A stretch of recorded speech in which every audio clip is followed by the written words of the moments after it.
Итак, мы недостаточно хорошо понимаем, какой силой является воля в сочетании с твердой решимостью. Так вот, речь в первую очередь идет о людях, которые начинают работу на пути сознательной эволюции, имея сильную, пусть пока эгоистическую волю. Да? Которые в сочетании действительно с твердой решимостью, со стремлением во что бы ни стало пройти этот путь, на который вы становитесь, способны воистину творить чудеса. Понятно, наверное?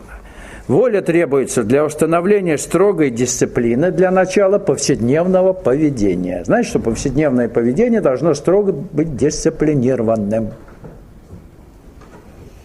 Учиться молчать, переписывать, свободное время отдавать методической работе, любое свободное время, для того, чтобы в молчании и в эмоциональном покое установить связь с нисходящим потоком. Здесь нужна воля, здесь нужна решимость. Понятно, наверное? А так вы 3 раза в день посидеть на кончик носа, поглядеть, и то забываете. Здесь нужно любое свободное мгновение, да, уделять молчанию ума. Первые полгода – это закон. Потом дальше другие моменты будут нужны. Но первые полгода учитесь молчать, для того, чтобы поток установился, чтобы действительно вы были с ним связаны напрямую. Даже начав сознательное продвижение по пути, есть люди, которые имеют достаточно слабую волю, да? Они, в общем-то, какие-то получают небольшие авансы в работе, да? Но потом они неизбежно, люди, у которых воля отсутствует, приходят к застою, к духовному продвижению. Таких людей очень с толку легко сбить, переориентировать, соблазнить заняться чем-то другим. Да, иди попробуй, кто-нибудь скажет, сосед. Вот там было хорошо, там все в порядке. Посмотри, у нас дела идут получше, побыстрее, а ты тут что тут, ерунда. Люди со слабой волей, вот так они и болтаются, как щепка, понятно, да? Поэтому воля нужна, безусловно, пусть эгоистическая, но она позволяет нам установить дисциплину повседневного поведения. Это по поводу людей с слабой волей. Один человек, как-то в абсурдной форме понял смирение. Понимаете, да, человек со слабой волей понял абсурдное смирение. Он меня спросил, должен ли я проявить смирение, когда меня приглашают выпить? Я ему ответил, а если тебя приглашать кого-нибудь убить? Бывает так? То есть он меня не очень понял, наверное. Но это человек со слабой волей. Понятно или нет? Вот такой вопрос может задать только человек со слабой волей. Так что у вас воля нормальная? Да? Надеюсь. Знаете, для чего она нужна? Дальше. В первую очередь нужно иметь смирение. Имея смирение, она обращается к Сатпрему. Не в том смысле, как его понимают обычно. Не просто сказать себе «я мал, я ничтожество». Нет, это совсем другое. Дело в том, что ловушек бесчисленное множество. Чем дальше ты продвигаешься, тем тоньше они становятся. Тем более умело прячется эго под оболочкой чуда и святости. Так вот, что такое подлинное смирение? Прежде всего, это не самоуничижение или терпение. Смирение – это нечто принципиально иное. Надо сказать, что в духовной жизни смирение играет наиглавнейшую роль. Это и метод, и цель, и конечный результат духовной работы. Потому что только в смирении, то есть при условии отсечения собственной эгоистической воли, вы сливаетесь с Всевышней волей, и действительно тогда вы абсолютно свободны. Ясно? Когда одна воля только действует у вас. Абсолютное смирение позволяет вам окончательно отсечь волю эгоистическую и всецело действительно предаться вам в руки воли Всевышней, которая никогда ни в чем не ошибается, которая ведет нас действительно к полномасштабной или полноценной духовной реализации. А человек, который понимает под смирением постоянное ощущение себя полным ничтожеством, он глубоко ошибается, ибо тем самым он взращивает в себе тонкое, малозаметное, но имеющее огромную силу уничижительное эго. Я маленький, я несчастный, обрати на меня, Господь, внимание. Ну, понятное, да, это уничижительное эго. Вот, это вещь нехорошая, поэтому он культивирует как бы в себе исключительную греховность. Для того, чтобы Господь на него внимание обратил, потому что он исключительный грешник. Таких на свете нету. Вот. И начинает, соответственно, такой человек клянчить у Господа особого отношения к себе. Я такой маленький, я недостойный, я жалкий, обрати на меня внимание, помоги, спаси и так далее и тому подобное. Понятно, да? Вот. Безусловно, необходимо признание себя недостойным, да, как бы высшего внимания, да? Признание факта, что ты отпала от Господа, это надо признавать. Но это акт покаяния, который непременно должен состояться, но не постоянно вы должны одно и то же повторять. Ясно?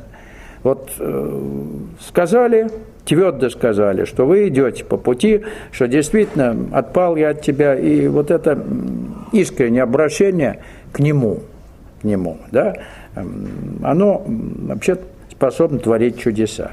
То есть акт покаяния предваряет практическую реализацию пути сознательной духовной эволюции. Если вы предварительно, перед тем, как встать на путь сознательной эволюции, не озвучили вот то, что вы на самом деле отпали от него и готовы к нему вернуться, то вся ваша работа, она будет опять под эгидой вашего эго проходить. Ясно?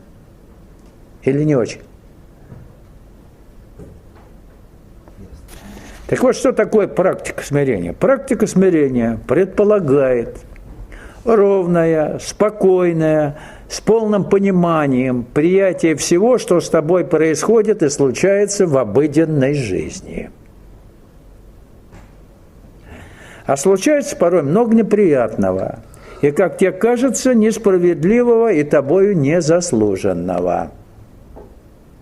Тем более, что ты уже стал на духовный путь и ждешь позитивных результатов. А тут это не так, то не так, тут вас кто-то обидел. Понятно?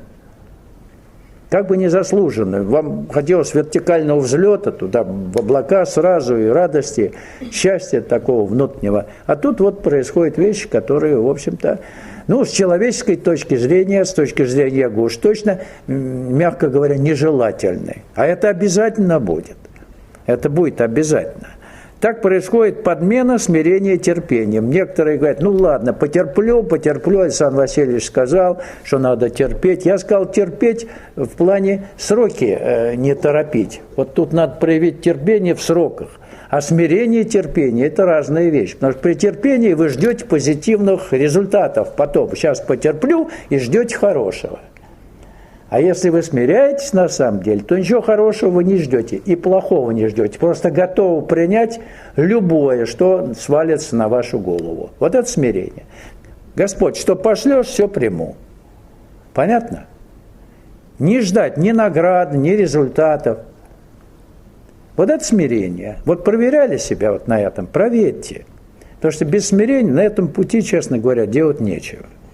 Потому что это проверка, это экзамен, это действительно очень важно, когда вы понимаете, что смирение – это полное приятие всего с тобой происходящего. Это значит признание кармической педагогики.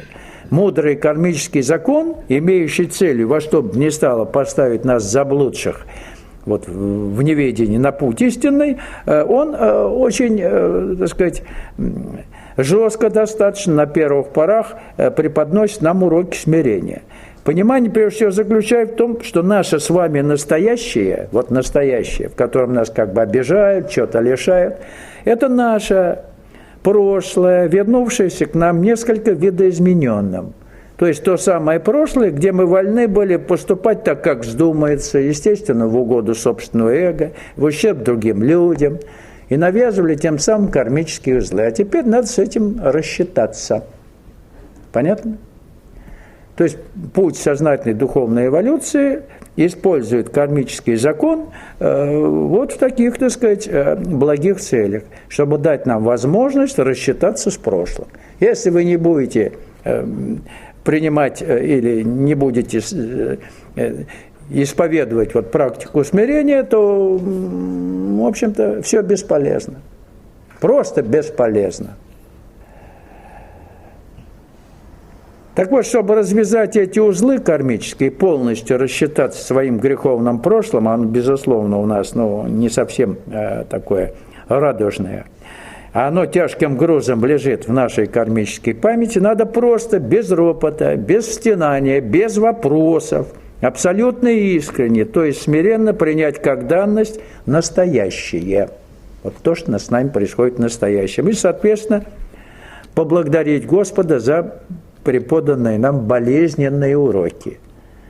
Ведь для эго смирение – это вообще страшная вещь.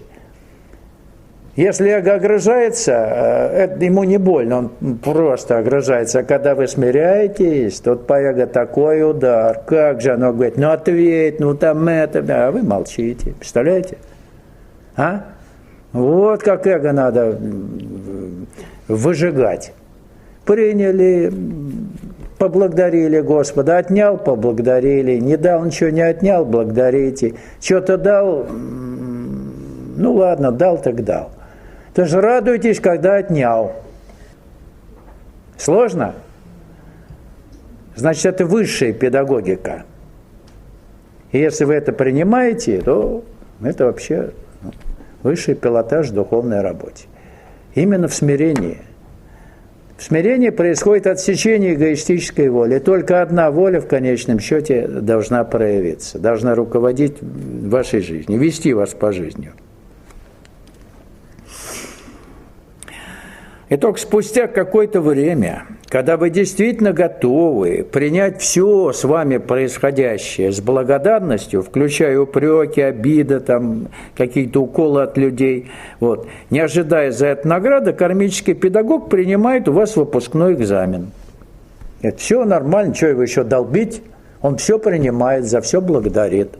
Да? И тогда вся ваша последующая жизнь становится совершенно иной. Вас ни к чему больше испытывать. Все. Сколько на это требуется времени, не спрашивайте. Это зависит от силы вашего эго, от вашей искренности, насколько вы искренне смиряетесь или терпите. Понятно? Можно за полгода все вопросы решить, а можно и годами ковыряться в одном и том же. Понятно? Это от вас зависит, не от меня. Есть вещи, которые за вас делать никто не будет. Понятно? И поэтому сроки, вопрос о сроках, он вообще не должен стоять. Сроки – это насколько вы искренни и насколько вы правильно делаете то, что вам рекомендуется. Вот от этого зависят сроки.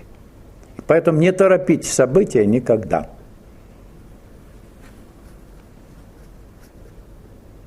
И одна из эгоистических ловушек, в которые легко попасть после сдачи кармического экзамена на смирение, это ваша самоуспокоенность. То есть незаметное культивирование духовного эго. То есть чувство вашей непогрешимости, чувство вашего превосходства над другими. Вы смиренный такой, вы замечательный. Понятно? То есть можно вот впасть в прелесть, как бы духовное эго начать культивировать. Вы же смиренный, уже все принимаете, без ропота. То есть эго, оно очень легко может переквалифицироваться, вроде как в помощь вам, что вы уже достигли чего-то, что вы должны все-таки, или вас должны уважать как-то, слушаться, вы можете кое-кому подсказать, что делать и как делать. Вот тут надо просто замолчать. Если язык у вас поворачивается кого-то там наставить на путь истины или подсказать там какие-то проблемы, как можно решить, не надо этим заниматься. Просто молчите, дабы не культивировать эго духовное. И как только начинаете вы уклоняться от генеральной линии пути, проявляете эгоистическую волю, кармический педагог незамедлительно, порой очень болезненно вас шлепнет. Поймите, значит, вы отклонились от линии генеральной, и смирение ваше сошло на нет. Ясно? Будет периодически бить. Так бывает. Это не страшно. Вы же понятливые. Просто так ничего в нашей жизни не происходит. И каждый раз, когда что-то внутри начинает настаивать, а я так чувствую, а я так думаю, а я так вижу, это мой образ существования, мой образ мышления, мое отношение к божественному, может быть уверен, что ты создал себе Бога из своего эго. Я знаю, я чувствую, я понимаю. Ясно? Вот это я. Как только я у вас в диалоге с собой, вернее, с чем-то там начинает превалировать, все, ваше эго – Бог. Вообще-то самое сложное – отказаться от последнего авторитета. У нас авторитетов много было по жизни, какие-нибудь там эти самые учителя великие, разные, так сказать, наши кумиры, псевдокумиры. Но самое, так сказать, самая последняя привязка, самый последний авторитет – это авторитет нашего эго. Последним он уходит, заметили? Вот тут надо его и развенчать. В такой ситуации. И обычно глубоко эгоистичный человек, который поклоняется исключительно своему собственному эго, когда ему предлагают встать на путь сознательной эволюции, который сегодня действительно является венцом духовных исканий в земном человечестве, он спешит ответить, что у него, мол, свой путь, мол, не нужно это самое, вот, меня соблазнять, забывая при этом, правда, добавить, что эгоистический путь свой, но он путь проб и ошибок. То есть не путь магистральный, который действительно позволит тебе реализовать свой духовный потенциал, а свой путь проб и ошибок. Если вы это добавите, осознаете и начинаете тогда серьезную работу. Потому что истинный путь может быть только один. Понимаете, наверное? Подходы к нему могут быть разными. Длительными, чувствительными, болезненными подходы. То есть тропинки, которые ведут к нему. Но потом путь только один, стартовая позиция только одна. Открыться божественной силе и полностью ей довериться. Понятно? Других вариантов пути, магистральный путь, нет просто, их быть не может.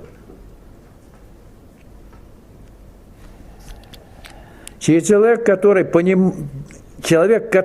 принимает тропинку, по которой он идет, там, извилистую эгоистическую тропинку, за сам путь, совершает большую глупость. Ибо тропинки, они всегда петляют и могут вас привести в непролазную чащу, откуда вы не выберетесь. Ваш собственный путь. Понятно, наверное. И тем более, если эта тропинка идет откуда-то из глубокой древности, а потом петляет не только в пространстве, но еще и во времени. Вы заблудились, и куда идете, Бог его знает. Ясно?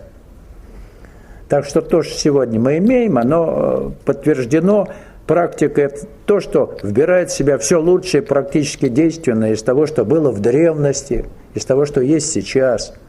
Вот. Так вот, местоимение «я» определяет ту волну, на которую настроен человек. И когда вы повторяете это местоимение, где-то внутри, может, вы его не повторяете, но говорите «знаю», «понимаю», «ведаю», «могу», без «я», но это все равно «я». Да? Так вот, это говорит о том, что вы настроены на эгоистическую волну. То есть не на божественную волну, а волна эгоистическая. И Яковлев по любому поводу говорит о том, что такой человек не имеет в себе ничего от истины и ничего от истинной души. Все в нем чужое, потому что он не может ничего знать сам. Душа-то не открыта. Знаешь, где-то ему что-то понравилось, что-то он где-то прочитал, понятно? Все чужое. И знаете чужое, и ведаете чужое, это не ваше. Понравилось вам просто, понимаете? Вот это надо помнить. Если я, значит все чужое. Вы откроете истинную сущность, тогда будет понятно, я или не я, вы или не вы. А если нет, что же говорить.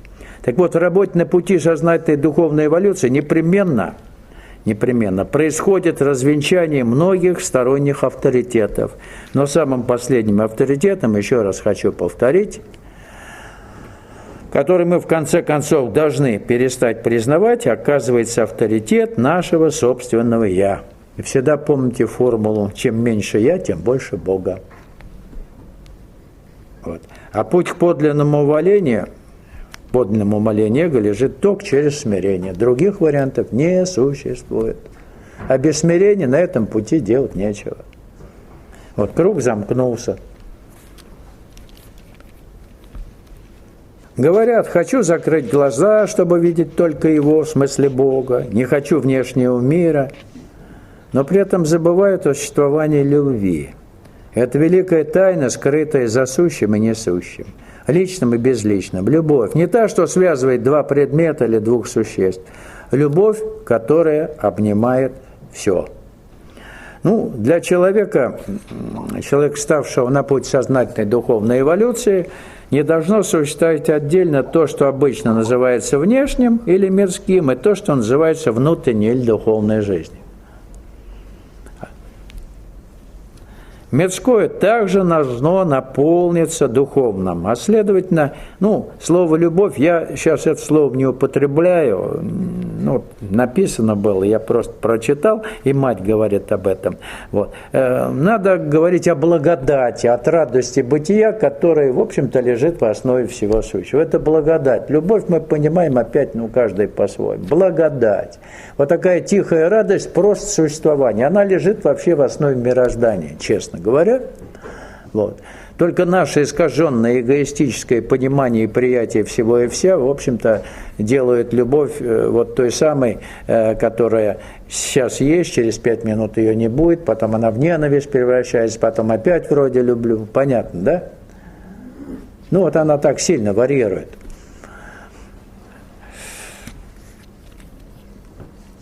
И познать эту действительную благодать, открыть ее в своем внутреннем существе, а затем стать ею, объединиться с нею и воспринимать окружающий мир через призму этой благодати, это одна из великих тайн Господа. Вот. Одна из великих тайн Господа. Это тайна, что действительно в основе мироздания лежит вибрация любви.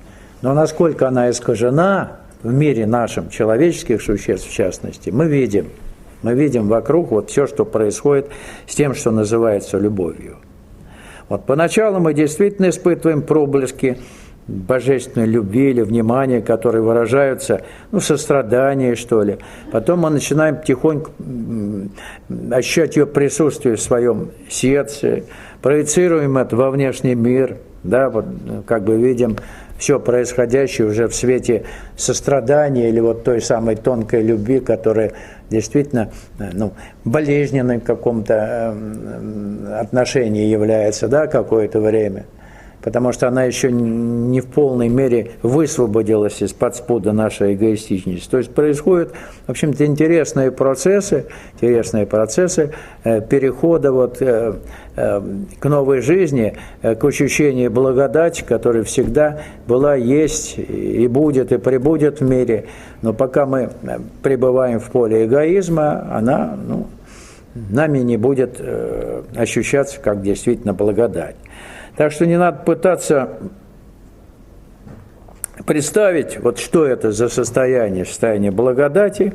Вот, это то, что в нашей обычной жизни, в общем-то, неизвестно нам бывало, да? Нам известна лишь любовь, которая связывает два или несколько существ. Любовь избирательная, да? А тут любовь ни к кому, она есть в тебе. Ты становишься этой вибрацией. Представляете, вы самодостаточны в любви. Некоторые скажут, какой ужас, а как же мне партнера найти? Я хочу очень партнера. Найдете партнера, но когда вы самодостаточны, вы же не будете метаться направо и налево, да, а бы кого? Может, вот ваша любовь или внутреннее состояние кого-то притягивает по-настоящему, понятно или нет? Потому что ваши глазенки-то уже другие будут, не хищные, ищущие кого-то или чего-то, они действительно будут располагать.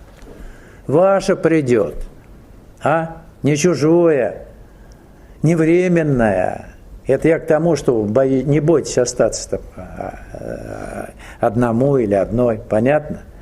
Когда вы откроете то, что на самом деле было у нас скрыто, то поймете, вот главное, это я все половинку искал, а во мне целого не было. Вот когда у вас целое откроется, вот тогда и половинку не надо искать. Она придет, и четвертинка, и половинка, если это будет нужно, понимаете? На совершенно другом уровне. Это ловушка, вот мы попадаемся, потому что любовь обычная человеческая с поиском половинки – это витало-физическая тяга для воспроизводства физических тел. Ну, там можно это красиво все представить, но в целом это вот так. Природа и так задумана, понятно, наверное, да? Вот. Я не говорю, что это гормональный процесс, не буду. Витало-физическая тяга.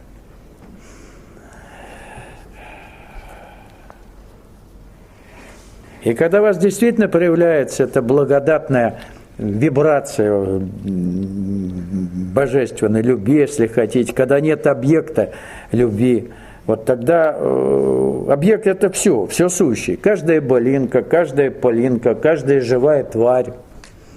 Люди – это тоже живая тварь, да? Ну, тварь Божия имеется в виду. А то тварь у нас всегда как-то плохо, когда тварь. Мы ругаемся, а на самом деле, если Божия тварь, то это нормально, да? Вот. Помните, Паисий Святогорец говорил, вот когда вы щепочку лобызаете, когда вот там птичка или муравьишка ползет, вот тогда вы ощущаете, что такое божественная любовь. Щепочку или стружку, он говорил. Понятно? Представить это сложно, как вы щепочку будете лобызать, ну, не надо представлять. То, что у вас будет открываться и откроется, это будет вашим. Кого и что вы будете лобызать, это чисто ваше. Ясно? Но оно обязательно должно открыться. Работать на пути сознательной эволюции – это и есть необходимое условие в реализации в конечной. Обязательно это будет. Только не представляйте, как это будет, потому что большинство переживаний и опытов духовных, да и телесных тоже, нам не знакомы. Не то что большинство, а все они нам не знакомы. Мы даже теоретически не можем представить, как это будет. Это хорошо.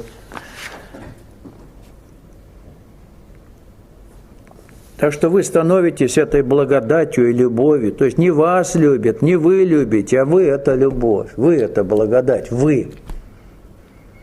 А то, может, привыкли, чтобы нас любили, чтобы мы любили, обязательно объект. А тут, оказывается, оно без объекта лежит в основе существования этой вибрации. Видите, как далеко мы зашли? Вот. Или зайдем. И само это состояние, что ли, вот благодати, оно является, я бы сказал, божественной вершиной поэзии, внутренней поэзии вечной, безмолвной, то есть без слов. Вот если вы в благодати, вот она поэзия от Господа. Понятно, наверное. Не слова, не стихи, а внутренняя поэзия. Вот эта радость просто бытия. Это действительно чудо. Хотя на самом деле хорошо, что мы узнаем все постепенно. Хорошо иметь иллюзии. Не как таковые, а как необходимый этап пути. Все приходит в свое время. Надо просто иметь терпение. Но вот еще раз хочется повторить, что помимо смирения в работе на пути сознательной духовной эволюции надо иметь еще терпение. Терпение не в том смысле, вот я терплю вместо смирения, да, и жду положительных результатов, а не торопить события. Понимаете? Не спешить. Время, оно должно в конечном счете перестать вас вообще волновать. Вот сколько надо, сколько понадобится вот для того, чтобы произошла реализация, там, или этап какие-то определенные реализовались, столько и нужно. Поскольку действительно наша истинная сущность ведет нас самым кратчайшим путем, если мы не вмешиваемся в ее работу, к достижению результатов. Понятно, наверное. А если мы будем вмешиваться в эту работу, торопить события, мы будем выпадать из реальности, а выпадение из реальности уводит вас с божественной волны. Просто не торопите события. Терпеть это значит не ныть, не отчаиваться и не торопить события. Не ныть, не отчаиваться и не торопить события. То есть в уныние не впадать, самый страшный грех, вот в христианстве об этом постоянно ведут речь, уныние. Если у вас уныние, вы думаете, что вы ведете духовную жизнь, вы ведете бесовскую духовную жизнь. Кормите астральных тварей своим унынием.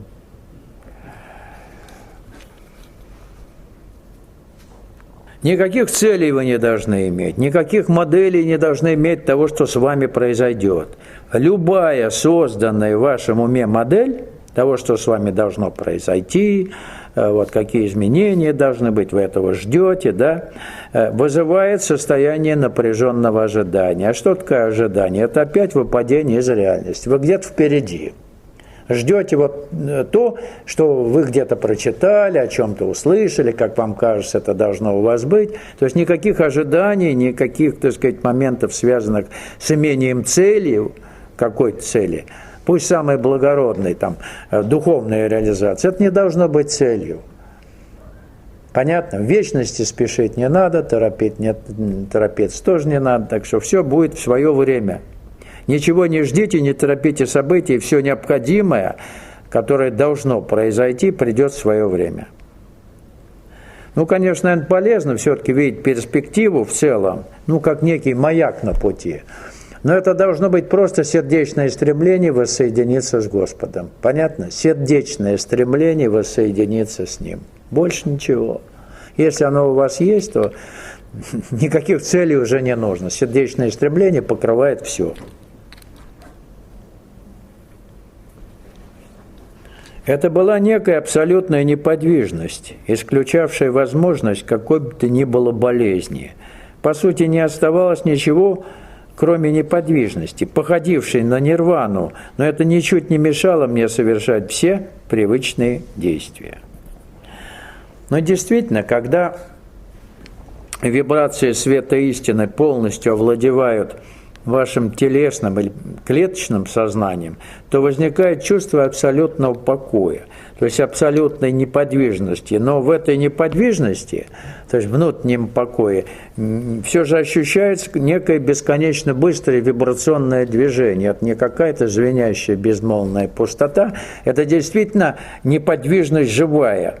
И настолько тонкое ощущение этой живой неподвижности, что тепло и благостно становится. Это даже нельзя назвать движением, но это просто живой покой. Знаете, вот не покой там мертвеца, не покой минерала, а покой живой, вибрирующий покой. Это действительно чудо.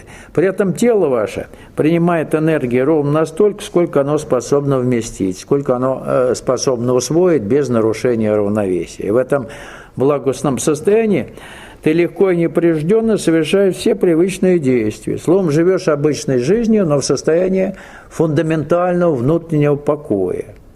И что еще вас поражает, так это чувство действительно абсолютной защищенности от каких-либо неприятностей. В этом состоянии покоя вас не может ни болезнь затронуть, ни какая-то опасность, ни недомогание. Тело не ощущается при этом как материальный объект, как нечто потенциально уязвимое. Ну, оно практически в таких состояниях не ощущается никак. Словом, чудо, да и только. Особенно, когда впервые с этим сталкиваешься, действительно чудом для вас является. Становится понятным, что это новое состояние тела не есть результат использования каких-то специальных методов, там, приемов, например, медитация. Просто в обыденной жизни. Поток у вас есть, ощущение, так сказать, единства на уровне вибрации со всем сущим, вот оно дает вам вот это состояние. То есть не вы вызываете его каким-то методом или практикой, это естественное состояние, как результат вашей открытости и полного доверия божественной силе. Понятно? Не метод, не практика вводит вас в это состояние, а сама по себе жизнь в новом качестве. Вот. Чистота, истинная чистота – это отнюдь не то, чему нас учит мораль. Чистота – это отсутствие эго. Ну, что такое мораль? Мораль – это сухая, регламентированная умом категория, то есть продукт ментального эго и продукт Ветхого Завета, где о морали говорится много, долго и нудно. Поскольку ум изменчив, поскольку ум изворотлив и противоречив, ну, соответственно, извенчивая мораль. В угоду авторам морали в разные времена, в разные века, для разных категорий. Понятно? Мораль-то ум устанавливает, да? Ну, вы, если ее установили для других, то себе вам можно позволить много, ну, чуть побольше, да, чем вы требуете от других. Есть такое? А? Вам можно ведь? Или нет? Ну, побольше. Каждый, так сказать, представляете, вот мораль вот для всех, она тогда не работает. Ясно? Если каждый позволяет себе отклонение от нее побольше. Так вот, есть какая-то эфемерная мораль, которой никто не придерживается, и каждый позволяет себе побольше относительно этой морали. Ясно? Вот так живут все люди. А нам не нужна моральная категория, мы должны жить изнутри. Понятно? То, что устанавливается изнутри нашей истинной сущностью, это не ум. Поняли тонкость? Поэтому Спаситель не зря говорил, что вы своим ученикам должны превзойти ветхозаветного пророка Иоанна Крестителя, что вы в Царстве Божьем будете больше, чем он, потому что он продукт морали, он продукт Ветхого Завета. Понятно? Потому что действительно был Иоанн, крестивший народ на Иордане, он был действительно таким жестоким, суровым моралистом. Вот он один. А весь остальной мир, он вот не соблюдал того, что он соблюдал. Поэтому он был недоволен окружающими. Помните его? Суровый такой был. Вот. Ну, любой моралист, он либо никакой, если он лжец, либо очень суровый. Понятно? Если он действительно моралист и требует от всех, вот, чтобы было так, как он сказал. Или как он себя ведет. Это нехорошо. Может быть, хорошо с точки зрения, опять-таки, сдерживания хаоса или анархии в человеческом обществе. Церковь этому учит, но это Ветхий Завет. Нам все-таки надо Нового Завета придерживаться. Правильно? А? Чтобы изнутри жизнь разворачивалась, а не по каким-то канонам, выставленным в нашем уме. Это можно, это нельзя, это плохо, это хорошо. Устаешь разбираться. Руководителя нет внутреннего. Вот. Словом, с моралью в человечестве дело обстоит плохо. Она лжива, потому не может служить истинным регулятором отношений между людьми и в обществе в целом. Однако руководствоваться моралью, или хотя бы говорить об этом, как неким фактором, я уже говорил, сдерживающим вседозволенность, все же приходится. Потому что ничего лучшего в направлении в этом человечество не придумало. Вот приходится об этом говорить. Вот. Так вот, попытка выстроить жизнь по каким-то установленным умом канонам, ну, включая моральный, это удел эго. После духовного рождения в вашем сознании происходит революционный переворот, меняющий всю вашу жизнь. И с полным умолением эго вы начинаете жить не по писанным законам, которые основаны на фальшивой морали, а по духу. То есть жить изнутри, руководствуясь исключительно Всевышней волей, которая не допустит ничего, что способно повредить вашей душе или другим людям. Естественным образом не допустит. Понятно, да? Вот. Вам не надо помнить, что хорошо, что плохо, что дозволено, а что недозволено, ибо голос божественной души в каждый текущий момент выстраивает вашу жизнь согласно универсальному духовному закону. Других вариантов просто нет.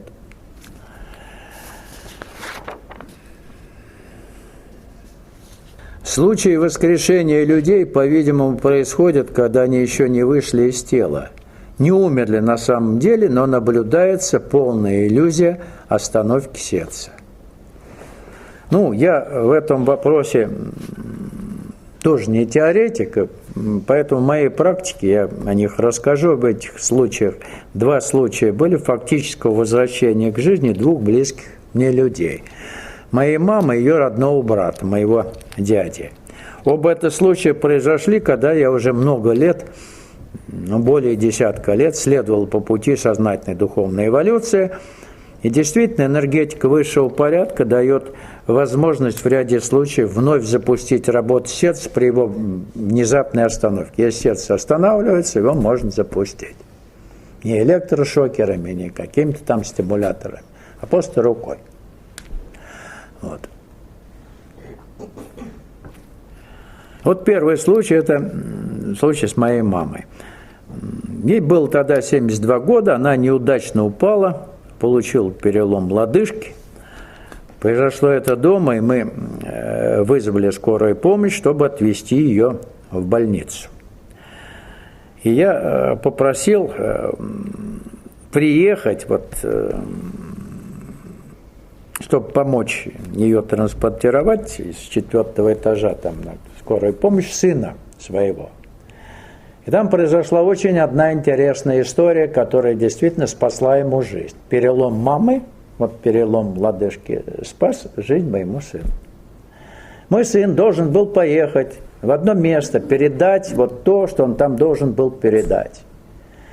Он не поехал, приехал помочь мне, это Дима. Вот. А там в этот вечер произошло убийство всех в квартире. И квартиру подожгли. Если бы он туда приехал, его бы тоже не было. Вот видите, как несчастный случай с мамой, хочешь верь, хочешь нет. Это была фантастическая ситуация, там просто произошло убийство. Это не потому, что сын мой с этим абсолютно не связан, ему надо было просто передать туда, передать ключи. Но все, кто туда вошел, там было 4 человека, все были убиты. Понимаете, как бывает просто фантастически совершенно. Это я к примеру. Вот как это было, вот так было. Ладно, теперь вернемся опять к истории с мамой. Сын приехал, все там, а в это время там происходило то, что происходило вечером. Вот. По приезде машины скорой помощи, по совету женщины-врача, мы с сыном усадили маму на стул и вынесли ее из квартиры к лифту. И тут на наших глазах, а рядом находились я, мой сын, мой отец и врач. 4 человека. Она внезапно захрипела, посинела, перестала дышать и начала медленно сползать со стула. Мы с сыном тотчас подхватили ее, уложили на пол, прямо на лестничной клетке у лифта. Врачиха попыталась щупать пульс, растормошить маму, а затем бросилась вниз по лестнице, как я понял, за чемоданчиком с медикаментами. Сын растерянно смотрел на все происходящее, мама не дышала, совершенно вся синяя, как асфиктический такой приступ. Отец со слезами на глазах, у него слезы появились, он прошептал: она умирает. А я абсолютно спокойно, без единой мысли, начал интуитивно действовать. Никакой мысли не было, просто абсолютно спокойно. Надо сказать, что к этому времени я имел несколько необычных опытов манипуляции со своим сердцем. Когда рукой на довольно значительном расстоянии, на расстоянии вытянутой руки я в общем-то, работая пальцами, мягко так сжимая их в щепоть, я старался почувствовать сердце. Я ощущал, как оно под моей рукой меняет ритм.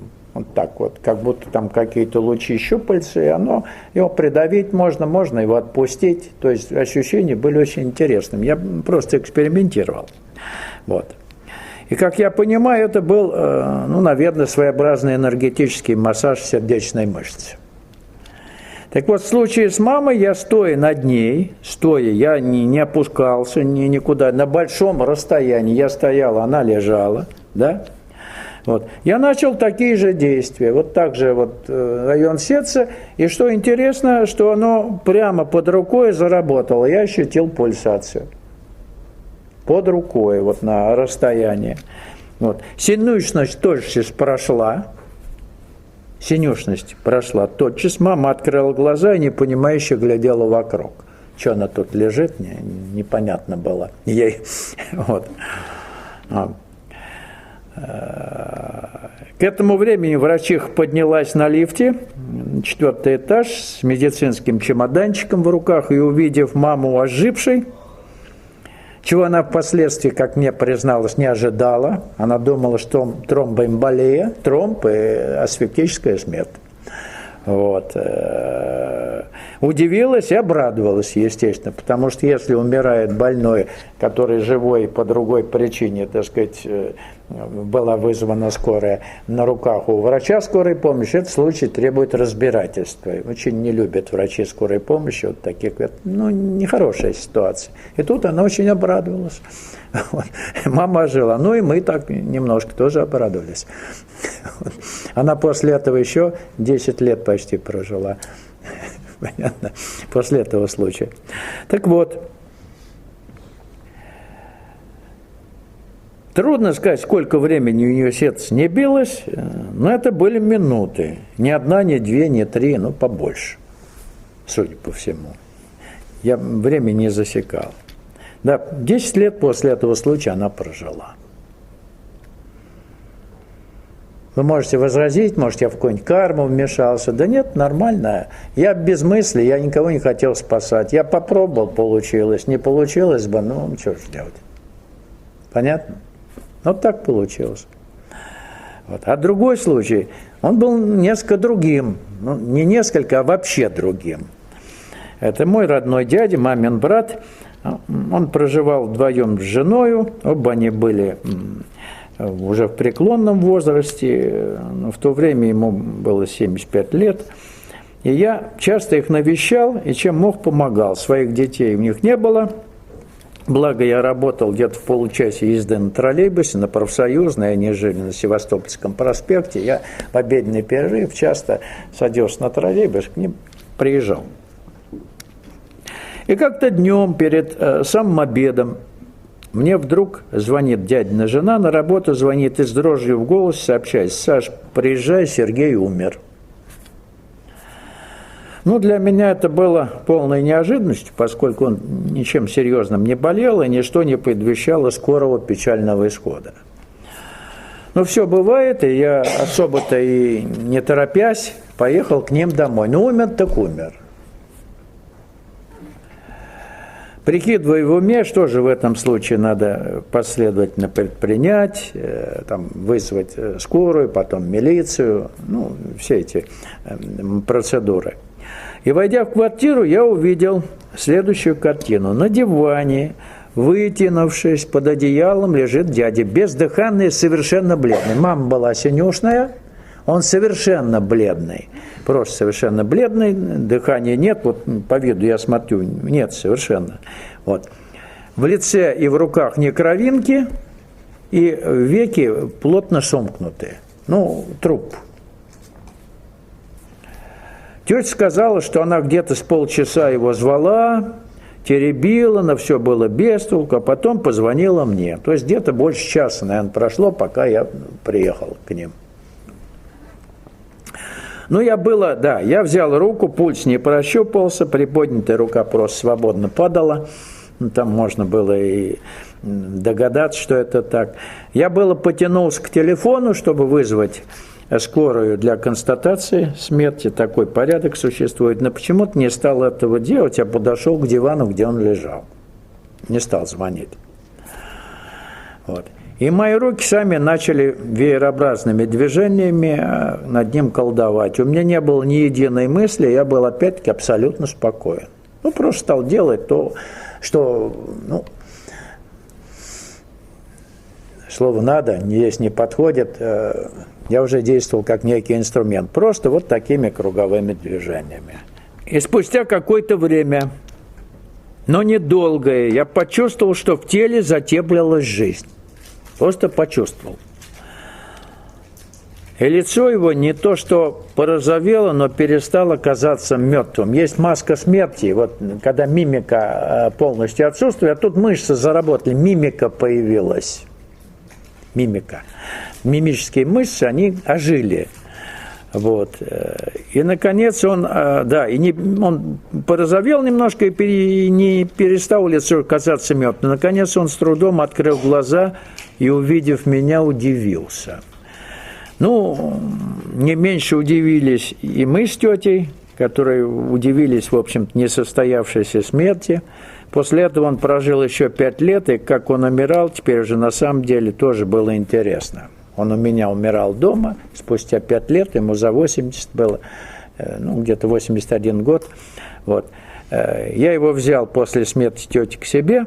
Прожил он у меня недолго, упал дома, сломал шейку бедра, слег в постели и уже не поднялся. И дней за 10 до его смерти я понял, что скоро наступит естественный конец. Где-то было понятно, где-то дней 10 или 2 недели глаза человека становятся потусторонними. Он уже не здесь. Это видно. Вот. То есть это взгляд будущего покойника, умирающего своей смертью, потихонечку, как бы все отходит поэтапно. Ну, так, как предусмотрено природой. Надо сказать, что естественный агональный процесс умирания растягивается во времени, и в организме человека происходят своеобразные изменения, они действительно целесообразные изменения, направленные на минимизацию страданий уходящего из жизни человека. Там выделяются морфиноподобные вещества, то есть прострация в такой, понятно, в организме выделяются, так животные умирают. Мы же, если человек должен умереть, пытаемся все это нарушить, да, нарушить естественный процесс умирания, если он должен умереть уже там по возрасту, какая-то тяжелая болезнь, то есть обратного пути уже нет, ясно? Там же реанимацию не надо делать. Вот просто надо нормально не мешать человеку расстаться с телом, душе расстаться с телом. Вот. Конец уже предопределен, поэтому вмешиваться в этот процесс последовательного угасания телесных функций и функций сознания, пытаясь его прервать, какими благими намерениями это не прикрывалось, это значит доставлять уходящему из жизни человеку дополнительные страдания. Вот. Ну, вернемся к нашему рассказу. Итак, дней за 10 мне было ясно, что ожидать. Я был на работе, где-то в обед. Он мне позвонил, телефон стоял у него рядом с кроватью. Вот. Он позвонил мне и спокойным голосом сказал: «Я умираю». Просто спокойно сказал.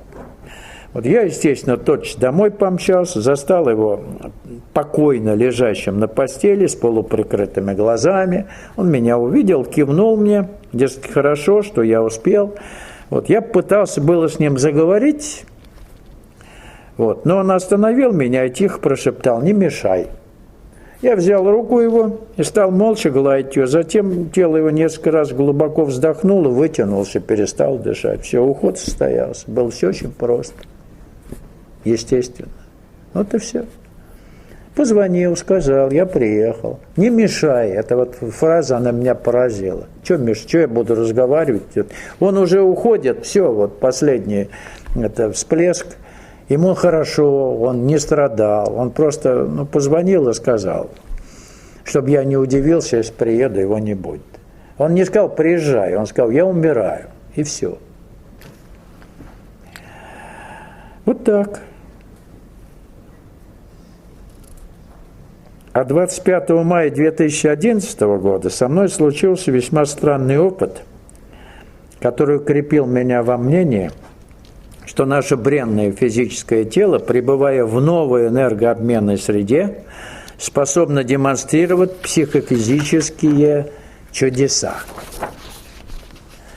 В ночь с 24 на 25 мая, где-то в половине 12-го, вечером, я в это время уже лежал в постели, у меня внезапно, я дома один был, без каких-либо предвестников, просто перестало биться сердце.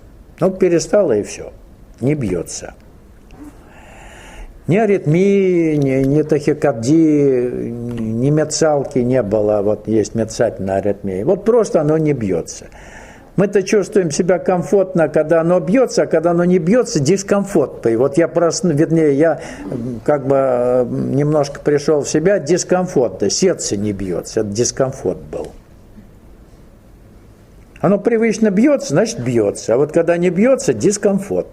Не смерть, а дискомфорт. Вот у меня было состояние дискомфорта. Вот. Странное. Страха никакого не было. Вообще не было страха. Вот. И ни я не пугался, ни мое тело. Тело тоже не дергалось и не пугалось. Был только дискомфорт, который выражался в отсутствии привычного сердцебиения в груди. Я встал с постели, взял тонометр. От папы остался тонометр, ему как подарили тонометр, он измерял себе давление, потом папа умер, я взял этот тонометр, нашел, где-то он на полке был, давление я никогда не мерил, здесь решил посмотреть. Я встал, сердце не бьется, я встал, пульса нет, нигде нет, вот, ни в одном месте. Вот. Я взял тонометр, измерил кровяное давление. Цифры меня, надо сказать, удивили. 70/62. То есть 8 пульсовая разница. 8. Пульс при этом прибором не просчитывался. То есть такие цифры артериального давления характерны для коматозного состояния, кома. То есть это потеря сознания, потому что кровь не может доходить до головного мозга. В вертикальном положении нет, в горизонтальном, не знаю, может еще там что-то, но я встал, и меня не шатало, ничего не было, я просто нормально встал, пульса нет, давление вот такое, вот, это кома, коматозное состояние с точки зрения, то есть, клиники, да.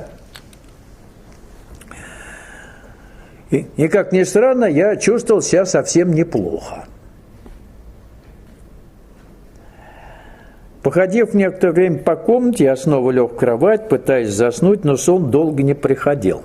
То есть состояние оставалось прежним. Наконец, где-то под утро я уснул, проснулся часов 8 в прежнем стабильном состоянии. То есть поспал, встаю, опять ничего не бьется. Вот очень странно было. Но я подумал, что, может быть, это теперь так будет на все оставшееся время. Мало ли, кто его знает, по пути идешь, что там, все бывает. Вот.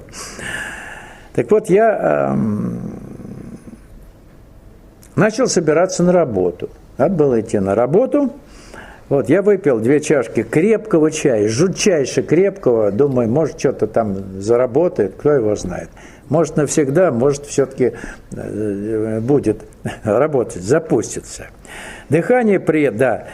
Выпил 2 чашки крепкого чая, померил давление, оказалось 72/62. Я записывал на календарном листке эти показания, у меня этот листочек вот сохранился до сих пор, на календаре таком отрывном. Вот, 72/62. Опять-таки при отсутствии пульса. Дыхание при этом осталось, как обычно, очень редким, и дышать вообще не хотелось. И очень поверхностно. Что у меня такое низкое давление, субъективно я никак не ощущал. То есть я оделся, нагнулся и без проблем зашнуровал ботинки. Причем без проблем, просто когда бывает очень низкое давление, у меня были такие моменты, да, то опускаю голову, а потом ее поднимая, вот зашнуровывая ботинки, перед глазами все плывет и кружится, ты готов упасть. Здесь этого не было. Нагнулся, поднялся, все нормально.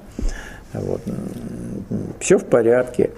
Даже намека не было на головокружение. Я вышел из дома, вошел в метро, сел в поезд, благополучно доехал до работы. Все как обычно, только не билось сердце. Не было пульса, я бы сказал. А так все нормально, как обычно. С собой на работу я прихватил тонометр и периодически измерял давление. Тоже календарный листочек у меня это остался. Так, в результате нескольких измерений максимальное систолическое давление было не более 7,6, пульсовая разница никогда не превышала 10. Было меньше, 10 максимум, пульсовая разница. По законам гидродинамики это не могло в вертикальном положении тела подняться от сердца до мозга. Не получается. Гидродинамика, есть закон, туда не прокачаешь вот этой разницей пульсовой. Значит, мозг, он как бы был без снабжения кислородом крови. И во время одного из таких измерений ко мне в комнату неожиданно вошел мой начальник и увидел меня с тонометром в руках. С удивлением. Когда я назвал ему цифры, я назвал эти цифры, он мне не поверил и сказал, что прибор врет. Он закатал очень быстро рубашку свою, измерил себе давление, а он давний гипертоник и получил свои показатели, даже чуть больше.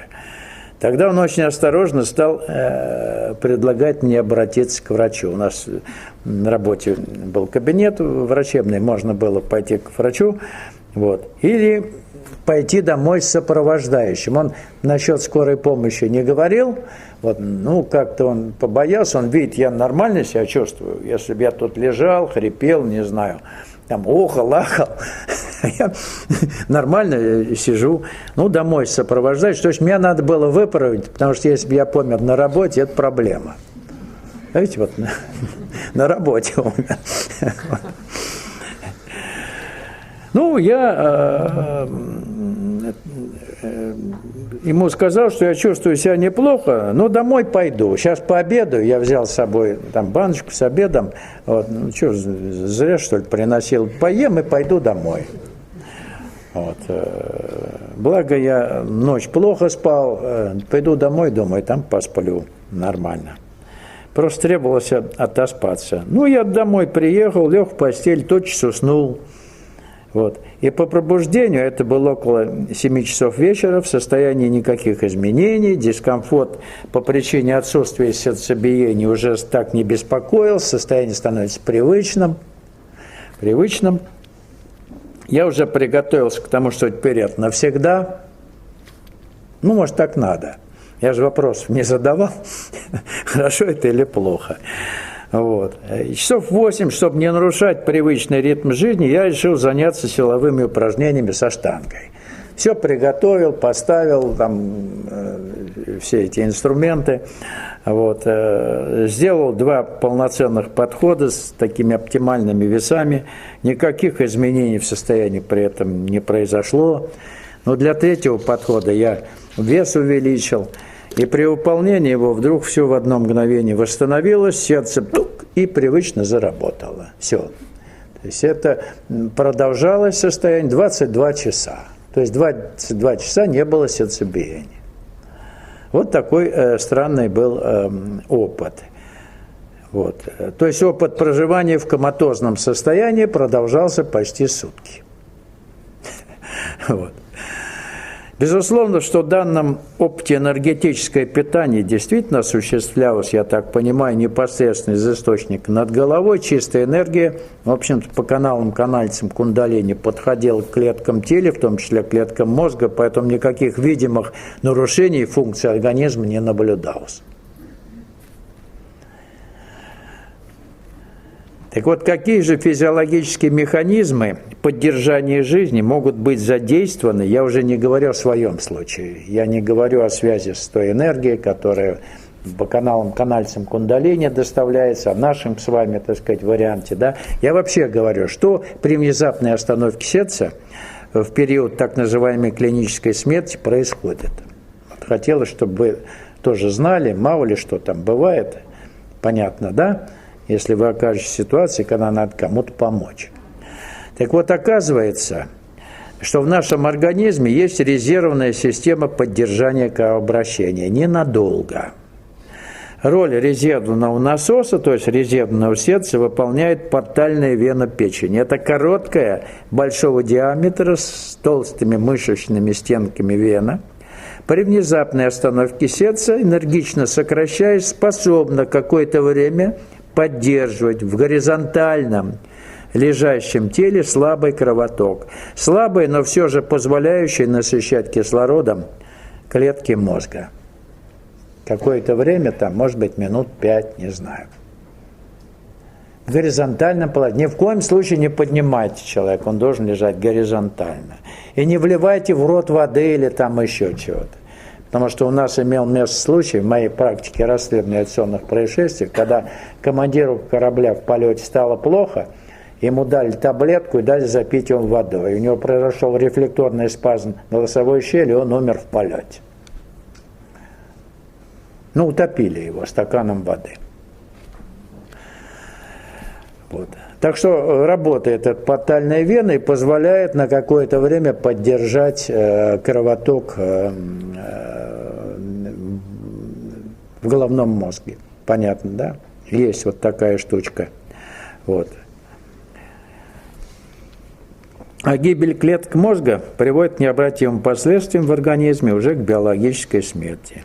И еще, на наш взгляд, сами сосуды тела, а точнее гладкая мускулатура, при внезапной остановке сердца способны какое-то время энергично и координированно, это мое предположение, сокращаться по типу сокращения тела кольчатого червя. Знаете, вот так вот протягивать вдоль кровь. То есть участвовать в поддержании кровотока, который осуществляется подтальной веной. Ну ладно, хватит о грустном. По сути, спать нужно не меньше 7 часов. За 6 мало что успеваешь. Естественно, с точки зрения сознательной работы, чтобы ночью не проходили даром. Ну, основываясь на собственном опыте, могу сказать, что как только я отрешаюсь от внешнего мира и перехожу в состояние сна, я сразу же перехожу, или то, что я называю собой, на тонкий план бытия, на астральный план, где в течение всей ночи, от начала до конца, вот пока я не пробуждаюсь, если я пробудился, я всегда переворачиваюсь на тот или иной бок, только пробуждаюсь. Я никогда бессознательно не верчусь во сне. Я проснулся, перевернулся, опять продолжаю спать. Вот. У меня вот так все происходит. Так вот, все время, я в течение ночи продолжаю сознательное существование, то есть в мире сновидений. Никаких разрывов в сознании или провалов, вот беспамятства у меня нет. Нет, совершенно. Такого никогда не бывает. Вот. Все время происходят какие-то события. Словом, сознательная жизнь продолжается во сне. Я сейчас не могу себе представить, что в какие-то моменты или периоды ты не живешь, что тебя вообще нет. Ну, вот вообще нет. Видимо, в сновидениях вы живете, но памяти у вас нет на то, что вы там делаете, с чем вы сталкиваетесь. Понятно? Не помните вы. Для того, чтобы помнить, нужно действительно иметь тот орган, который действительно способен помнить все. Когда истинная сущность пробуждается, уже вот провалов в память просто не бывает. Ясно? Вот.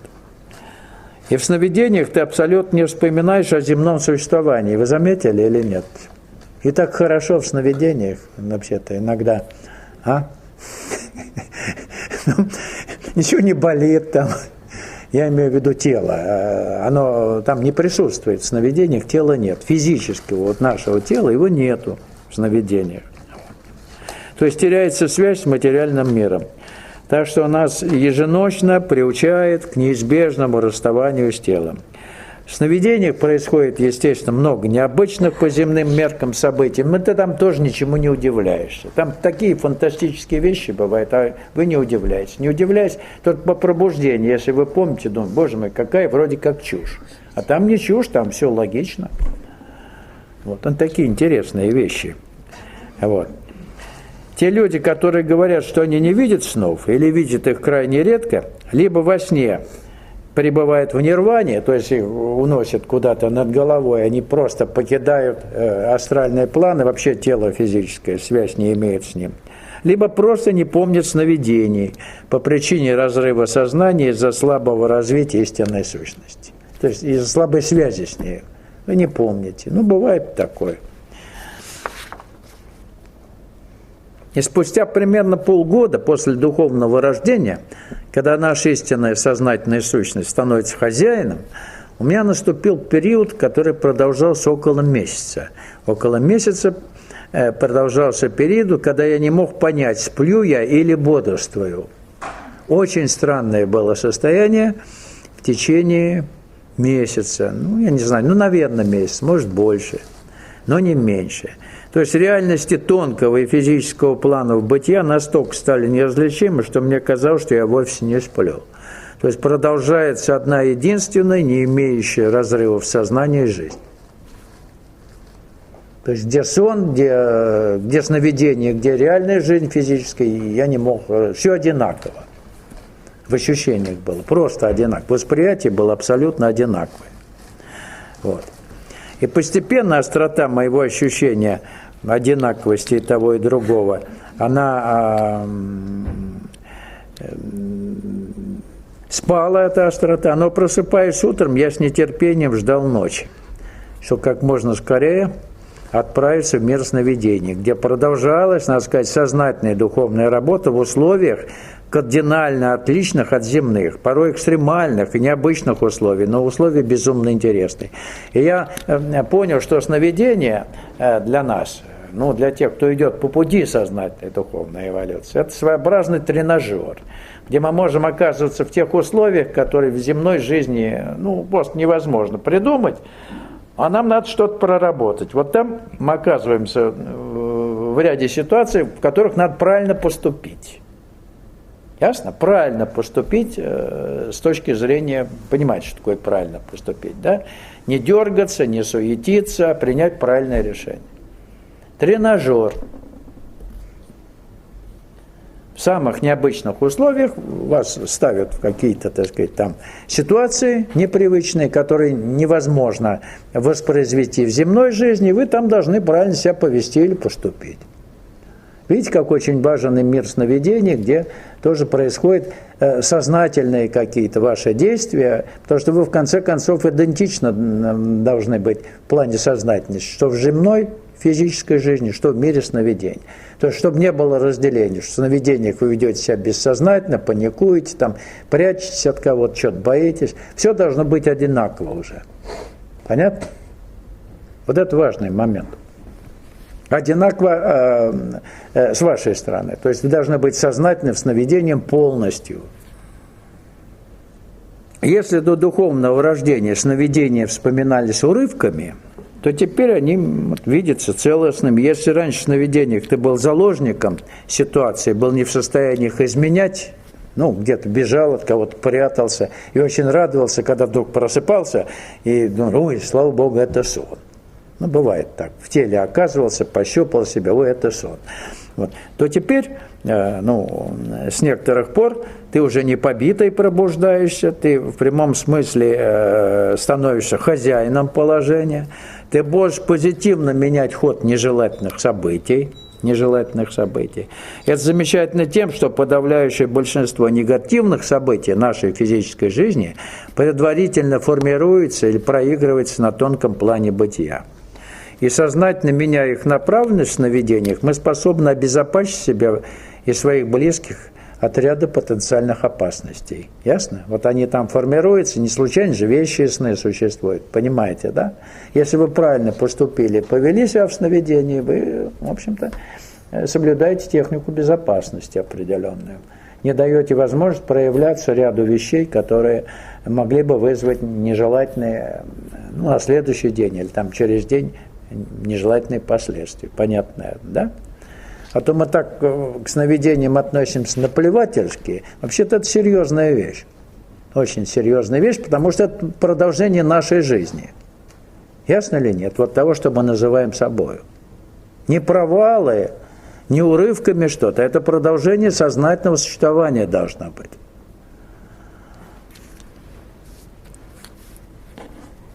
И в сновидениях меня нисколько не поражает и не поражал тот факт, что практически каждую ночь я вижу одновременно и живых, и так называемых мертвых людей, то есть фантомно-холодных людей.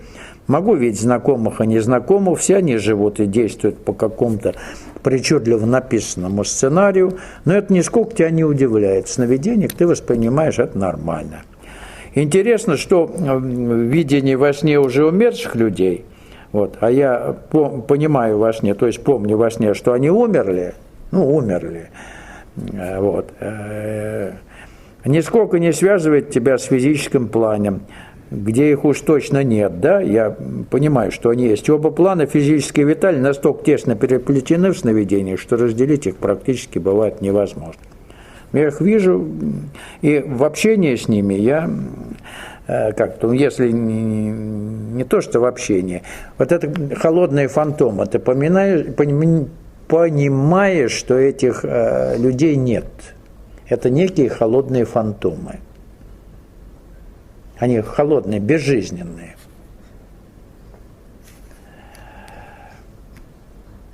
И во сне я сознательно проводил, особенно в первое время, эксперименты, касающиеся проверки сохранения или отсутствия тех или иных земных физиологических ощущений. Так я определил для себя, что сохраняется вкус, осязание, обоняние, а со слухом дело обстоит иначе. То есть звуковые колебания, по-видимому, во сне не ощущаются.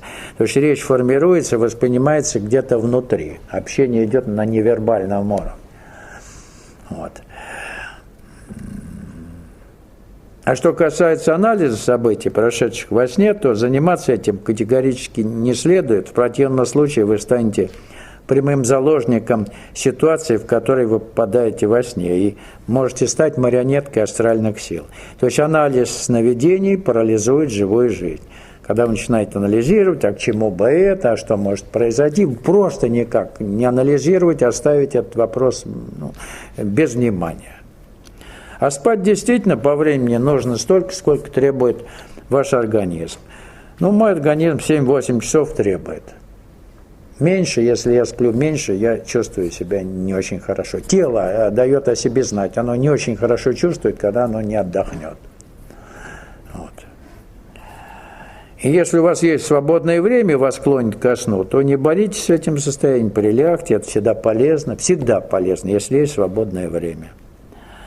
Особенно первое время, как вы только вступили на путь сознательной духовной эволюции, и когда вы обретаете ментальное и витальное спокойствие, доселе вам неведомое, сонливость во всякое время – нормальное явление. То есть вы успокоились, и вам хочется прилечь и отдохнуть. Явление нормальное и не является следствием какого-либо заболевания. Сонливость появляется. Несколько лет я спала по 2,5 часа в сутки. То есть ночь у меня продолжалась 2,5 часа. Я направлялась прямо к Сат-Чит-Ананде, вот она в восходящей медитации перед засыпанием делала, улетала из тела, а потом возвращалась. Так и проходили 2,5 часа, но тело не отдыхало. Так было 5 или 6 лет, но я прекрасно видела, что тело недовольно, оно не успевает сжечь токсины. Вообще-то в состоянии сновидения, вернее в состоянии сна, мы все-таки худо-бедно открываемся, вот в обычный человек, нисходящему потоку. И кое-какие процессы по нейтрализации ряда токсинов уже не по биохимии телесной, а через ту силу, которая худо-бедно как-то проникает все-таки в состояние покоя во сне, какие-то процессы по очищению организма происходят. Действительно, то, что накопилось и наработано в процессе обмена веществ. Вот. Так вот, она действительно поняла, что вот те 2-3 часа, которые она в полном безмолвии, без сновидений там где-то пребывает, для нее вроде нормально, для того, что она называет собой, а физическое тело, оно, в общем-то, не отдыхало. И постепенно утомление давало о себе знать и становилось хроническим. То есть во время нормального сна в теле происходит процесс его очистки от токсических продуктов обмена веществ, которые образуются в бодрствующем состоянии в ходе активной жизнедеятельности организма. Так что 7-8 часов в сутки есть оптимальное время, которое требуется для нейтрализации токсических отходов. Уметь использовать ночь – это замечательно. Эффект получается двойной. С одной стороны, это не дает вернуться назад, то есть потерять достигнутое, что бывает очень мучительно. И с другой стороны, продвигаешься вперед, развиваешь свои успехи. Что такое уметь использовать ночи? Это означает быть в сновидениях сознательным. То есть в жизни, в сновидениях надо быть сознательным. Не делать глупости, не совершать ошибок. То есть закреплять на астральном плане, в мире сновидений, достигнутые вами в духовной работе на физическом плане бытия. Закреплять уроки. Вот. О необходимости бодрствования сознания говорили все великие духовные учители. Бодрствующее сознание – это состояние, ведь сознание, которое пребывает в настоящем моменте времени, здесь, сейчас. Помните? И когда Спаситель призывал своих учеников не спать, а бодрствовать, помните, он говорит, бодрствуйте, не спите, то он именно это имел в виду, что пребывать в реальном моменте времени, чтобы видеть, что входит в вас, что пытается в вас реализоваться, ну, то, что, в общем-то, может привести к неприятным последствиям. Не просто автоматически что-то делать, повинуясь импульсам, да, а действительно видеть, как на экране, что пытается в вас внедриться и что пытается реализоваться. Вот. Так что он не призывал своих учеников не спать ночами, он говорил о бодрствовании на всякое время. Ясно? И в сновидениях тоже. Бодрствуйте, не делайте глупостей. Вот. А этот призыв его был неправильно понят христианскими монахами, да, которые изнуряли себя ночными бдениями и в результате навлекали на себя полчища бесов, с которыми они десятилетиями вели бесплодную борьбу, истощая при этом психику, подрывая физическое здоровье. Представляете, не спать ночью. Это вообще ужас. Вот они это делали, естественно, потом днем спать хочется, а днем там какие-то дела надо делать, ну, обычно, да. Ну, в общем, это все не так. То есть бодрствовать и не спать означает совсем другое. Не выпадать из реального времени. Находиться на божественной волне. И человек, бодрствующий днем, он сознателен и в сновидениях. Это огромное достижение в духовной работе, когда вы сознательны в сновидениях. И ведете себя, ну, прилично.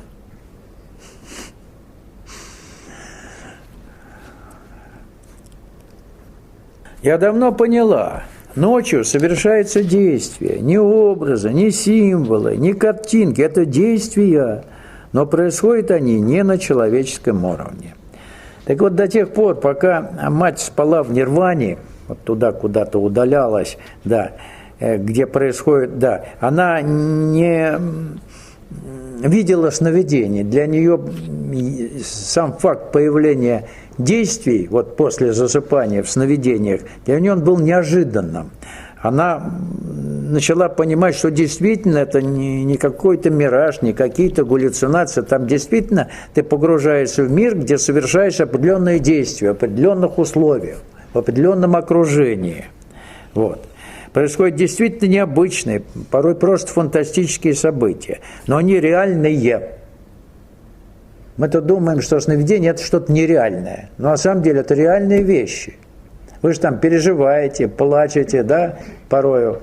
А? Есть такое или нет? Чего ж там нереального-то? Все реальное. Только странно все как-то, да? Мы же привыкли, что реально это когда вот тут пощупал, поглядел, вот оно тут реально, а там нереально. Реально, потому что наша истинная сущность и то, что мы называем собой, оно не может прервать существование. Оно погружается или уходит на другой план, где продолжает сознательное существование. Вот и все. Не бывает так, чтобы вот вы вообще исчезли и пропали. Навсегда, без следа и памяти. Без памяти вы ничего не. Память о земной жизни в сновидениях бывает так, что ее нет. Просто нет, что вы где-то еще на земле жили или были. Вот в мире сновидений она может отсутствовать. Заметили или нет? Но бывает такое. И когда люди говорят о нереальности мира сновидений, ну, позвольте с этим не согласиться. Это самая настоящая реальность иного плана бытия, где все происходящие события, несмотря на их порой абсурдную для земного плана форму, имеют реальную основу и реальную силу.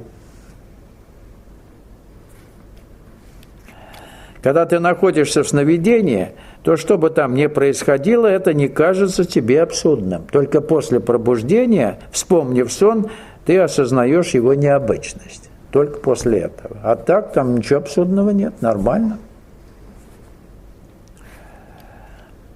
В сновидениях, в самых неожиданных обстоятельствах нам предлагается разрешить самые разнообразные задачи. От вашего решения, верного или неверного, зависит дальнейший ход событий. Вот. Режиссура снов порой просто гениальная. Как там их выстраивает этот режиссер, и кто там в качестве режиссера выступает, просто удивительно. И когда ты сознательный во сне, то во сне возможно очень интересная и насыщенная событиями жизнь. И твои действия в сновидениях определяют меру твоей сознательности. Вот насколько ты там сознательный, как ты действуешь, это мера твоей сознательности, то есть как результат работы на пути сознательной эволюции. Ясно? То есть вы можете это сверить часы. Вот. Если ты обрел во сне что-то материальное, то по пробуждению ты это теряешь. А если обрел духовное, то оно присовокупится к тому, что у тебя имеется уже в душе. Материальное во сне, если ты обрел что-то, оно на этот материальный план не вернется. Ясно? А вот то, чтобы наработало в душе, то присовокупится к накопленному. Там уж точно ты сюда не возьмешь. Ни туда ничего отсюда не возьмешь, ни оттуда сюда не принесешь. Только сознательность. Ясно? Оказывается, что во сне можно даже и в духе родиться. Такие два примера у нас есть. Подъем энергии кундалини полной продувкой энергетических каналов и канальцев также возможно в состоянии сна. Во сне случаются исходы в тело супраментальной силы, такой запредельной феноменальной мощи. И в мире сновидений совсем иное течение времени. Там, другой, что и квант времени. Там за совсем короткий, по земным меркам, промежуток времени может произойти уйма событий, которые имеют большую протяженность во времени. Если земное время. Да? Вот. Я как-то имел опыт, который подтверждает это.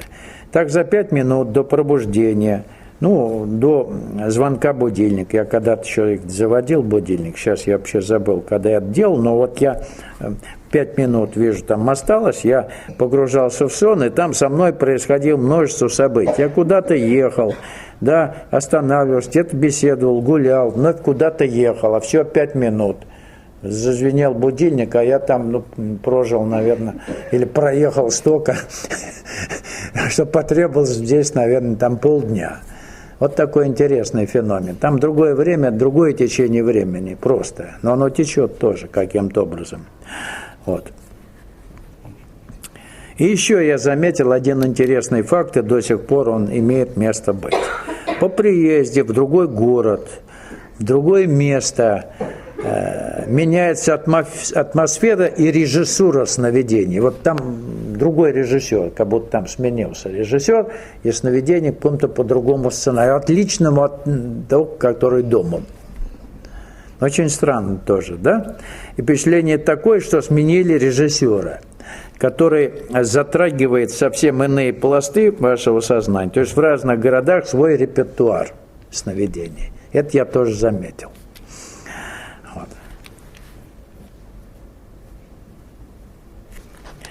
Теперь так происходит всегда.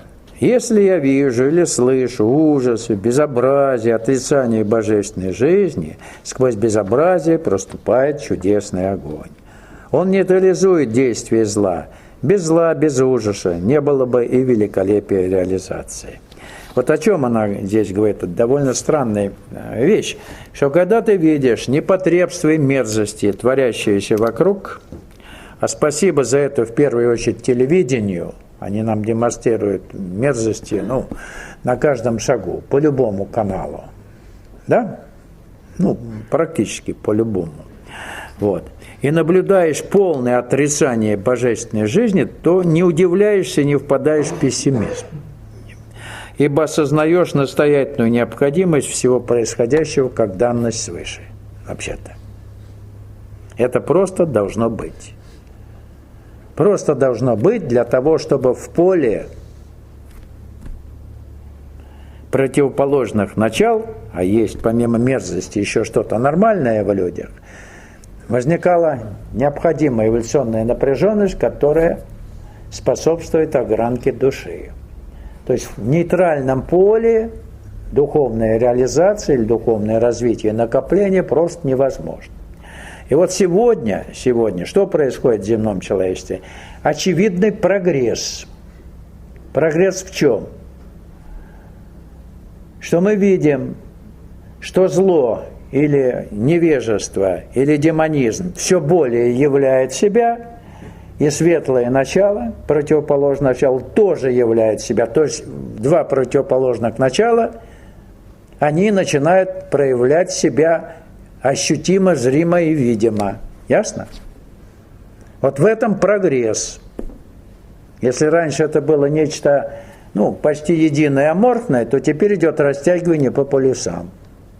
Понятно? А никакого другого прогресса нет. В плане цивилизации, каких-то там этих самых устоев, все это смывается. То есть обнажаются и свет, и противоположность. Просто обнажается. В этом прогресс духовной эволюции заключается. Понятно? Так что прогрессируем, видим все, что происходит. Не ужасаемся, понимаем, что так должно быть. И главная задача просто делать то, что мы должны делать. Вот. Божественное пламя в просвещенной души, да, оно нейтрализует яд мира, не дает тебе ожесточиться, не дает тебе, в общем-то, впасть в пессимизм. И ты прекрасно понимаешь, что так называемое зло существует в мире только для того, чтобы в поле вот этой эволюционной напряженности, которую оно создает, душа человека росла и претерпевала соответствующую огранку. Таково одно из основных правил божественной игры. Ожесточенно бороться со злом мира, то есть пытаться его каленым железом во что бы ни стало искоренить, значит не понимать задумку Творца. Мы этим заниматься не должны. Для этого находятся люди специальные, они этим занимаются. Это их счастье великое. То есть мы должны от этого устраниться. Ясно? Принять это как данность, как факт и понимать необходимость всего происходящего.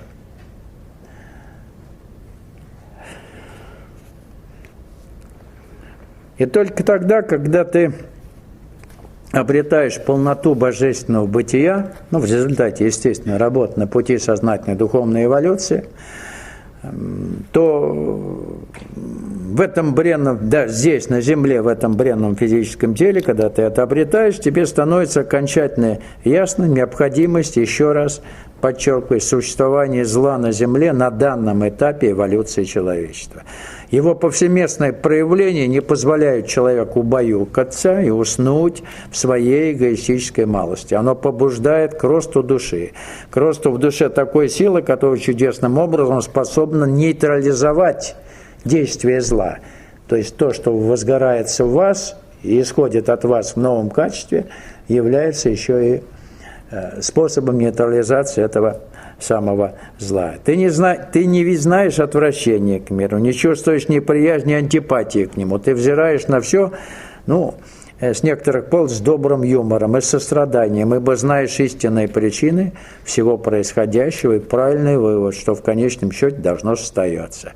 И само ваше присутствие в этом мире в новом качестве, если вы это новое качество обретаете, в этом мире, в мире неведения, оно становится, еще раз подчеркиваю, способным нейтрализовать так называемое зло и заражать по горизонтали вибрациями света и истины тех, кто готов ими заразиться. Ради Бога, готовы, заражайтесь, пожалуйста. Это не эпидемия гриппа, тут чихать не надо, просто быть в новом качестве, в новом статусе.